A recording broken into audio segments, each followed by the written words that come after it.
Sebelum saya masuk ke pokok pembicaraan kita tentang anggaran, izinkan saya mengajak kita semua dulu mendudukkan rapat ini sangat penting, konsekuensi dari Indonesia negara hukum. Dan yang kedua, para sekjen-sekjen ini adalah dapurnya untuk memastikan masakan terbaik rasa keadilan diberikan kepada pencari keadilan. Dalam pelaksanaannya, saya harus gambarkan seperti ini. Keadilan tidak boleh menemui jalan buntu. Keadilan harus menyentuh garis finish keadilan itu sendiri, yakni memastikan rasa keadilan tiba di pangkuan haribaan pencari keadilan. Nah, oleh karena itu pimpinan, saya ingin tetap mengusulkan, setiap kali kita membahas anggaran, justru anggaran itu kita bicarakan dalam konteks pengawasan. Apalagi untuk Mahkamah Konstitusi, para hakim-hakim MK dengan DPR tidak memiliki kesempatan rapat kerja, tapi konsultatif. Maka yang dibicarakan adalah di dapurnya, di sekmanya. Begitu juga hakim-hakim agung, yang ada adalah konsultatif karena setara dia, legislatif dan judikatif. Maka kesempatan ini bicara tentang dapurnya, yaitu sekmanya. Kecuali KY, kita melakukan raker bersama. Nah, saya kira MK dulu. MK sudah clear, oke. Saya menghormati MK, dapurnya rapi. Kalau kita bilang dapur berarti pisaunya oke, ya, kompornya oke, piring-piring dan semuanya oke, sehingga dia jalan. Saya ingin menjelaskan ini sesederhana ini supaya masyarakat mendengarkan apa sih yang kalian bahas kalau ngomongin anggaran. Pada sisi supporting penuh untuk lembaga itu berjalan secara optimal dan maksimal. Sekarang Mahkamah Agung. Selamat Pak Sekma yang sudah dilantik. Catatan kita, benteng terakhir keadilan ada di Mahkamah Agung. Ini tektok sedikit saja dulu Pak Pimpinan. Sekarang jadinya total Hakim Agung kita berapa Pak? 40? 51. Terima kasih. Undang-undang mengamanatkan 60. Masih ada 9 lagi. Nanti saya tanyakan ke KY. Mengapa itu kita tanyakan? Karena jumlah perkara tinggi sekali yang masuk ke Mahkamah Agung ini. Ya, dan seterusnya, apalagi kalau dari bawah. Sisa perkara 2023 70.136, masuk 2024 1 juta sekian. Totalnya bebannya 1.096. Putus sekian, masih tetap tersisa 119.620 perkara per kita ngomong hari. Artinya pencari keadilan itu besar sekali ini, dan itulah tanggung jawab kita. Maka kalau tadi ada yang bilang rumah, kendaraan, itu memang wajib supaya kerjanya jalan. Nah, kalau begitu pengawasan kita adalah targetnya ini. Tadi sudah ditanyakan Pak Wayan, sahabat saya. Terdeliver berapa Pak perkara itu? Kan kita tadi memutus sekian. Eksekusinya tanggung jawab siapa ini? Kan begitu, kalau PT UN oke lah. Tapi kalau di pidananya, perdata bilang itu kan sengketa para pihak. Saya ingin appeal pimpinan untuk eksekusi baik perdata mau pidana maupun tun atau apapun putusan pengadilan, konsekuensi dari Indonesia negara hukum yang menghantarkan keadilan itu kepada pencari keadilan, maka negara yang membiayai. Supaya tidak ada lagi seperti Pak Wayan bilang, ketua pengadilan minta Satpol PP, sebaliknya minta bantuan polisi. Nah, ketika polisi bilang entar masih ada, kalau ini nanti dieksekusi, ini bisa menimbulkan kerawanan sosial di situ. Tunda lagi dieksekusinya, lama dan panjang. Akhirnya tidak menyentuh garis finish keadilan. Juara tapi nggak dapat piala.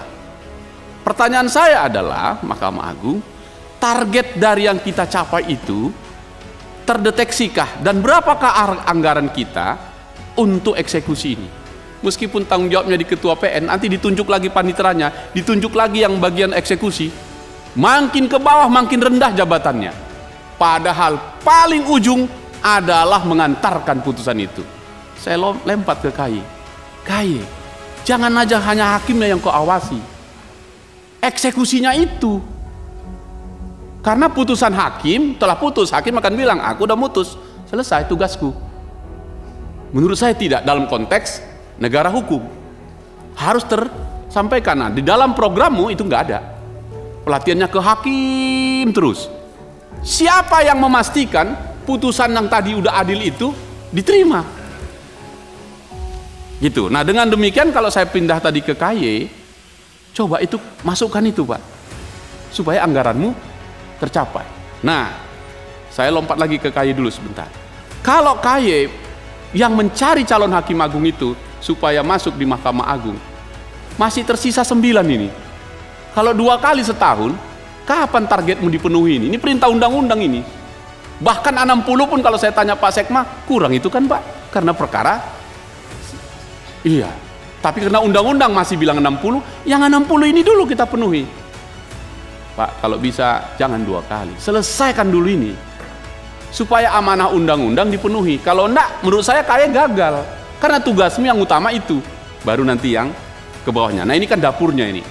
Kita pingin dapur ini sempurna untuk memastikan negara hukum itu bisa terjadi dengan baik. Nah, oleh karena itu, sekarang saya tanyakan misalnya, integritas calon hakim lagi 600, yang kemarin sekian. Tapi ada juga hakim-hakim yang ditangkap. Di mana integritasnya? Apakah programmu yang salah? Atau pengawasannya yang salah?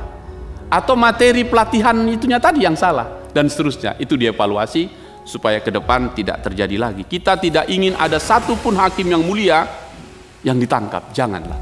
Karena kalau sudah ditangkap dia, runtuh sudah tembok keadilan yang paling akhir yang kita jaga ini. Ini berlaku juga di MK, kan pernah juga terjadi, di MA juga, KY waktu awal-awal kita buat soal tanah untuk bangunan itu. Jadi terjadi nih semua.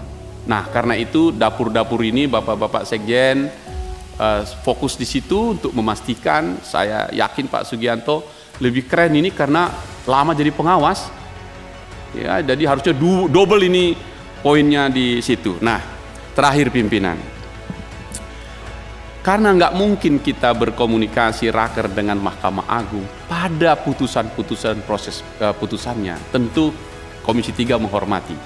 Tapi banyak sekali pengaduan ke Komisi 3 ini, baik secara lembaga maupun kami orang per orang dari masyarakat, tentang rasa ketidakadilan proses acaranya.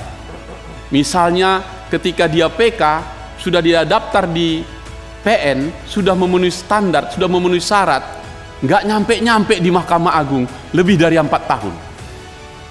Kemana itu barang? Kita nggak ngomongin tentang putusannya, tapi di mana berkas itu? Datang ke sini, kami diterima, dan tidak mungkin kita raker gitu. Atas seizin pimpinan, saya menuliskan bukunya. Karena ruangan ini terlalu kecil dan sempit bagi kami menumpahkan pikiran-pikiran besar untuk rakyat pencari keadilan. Jadi, apalagi yang bisa dibikin?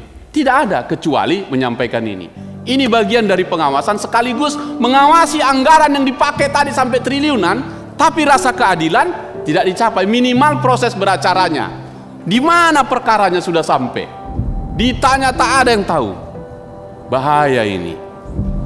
Nah, oleh karena itu pimpinan, saya tutup ini dengan menyerahkan sebuah buku kepada Sekma, bukan kepada Hakim Agungnya, bukan, kepada dapurnya, supaya dibaca.